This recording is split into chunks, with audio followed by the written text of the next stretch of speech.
सीता और राम की वियोग कहानी सबको पता है। वनवास से लौटने के बाद एक धोबी के कहने पे सीता को राम से अलग रहना पड़ा था। क्या आपको पता है कि यह सब एक तोते की वजह से हुआ था, जिसने सीता को अपने पति वियोग का श्राप दिया था। चलिए जानते हैं रामायण की ये अनोखी कथा को। सीता जब छोटी थी तो वो अपने सखियों के साथ बाग में खेल रही थी।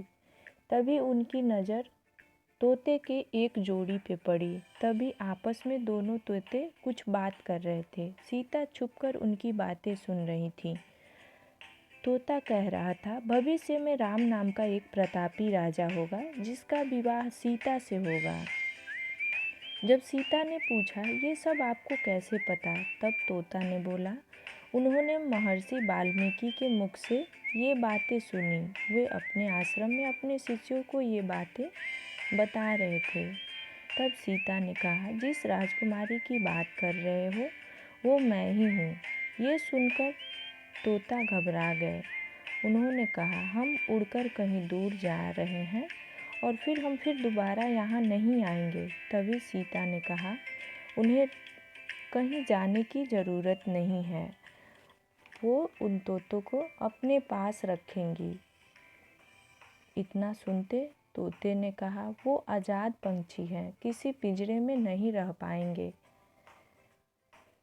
सीता ने कहा, राम के बारे में और बातें जाननी है मुझे, मैं नहीं जाने दूंगी आप लोगों को।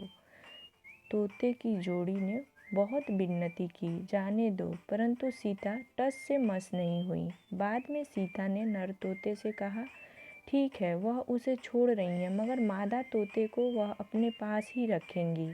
नर तोते ने कहा कि मेरी पत्नी गर्भवती है, मैं दोनों साथ रहने दो। सीता ने उनकी एक ना सुनी। उन्होंने नर तोते को तो छोड़ दिया, मगर मादा तोते को अपने साथ महल में बंदी बना लिया।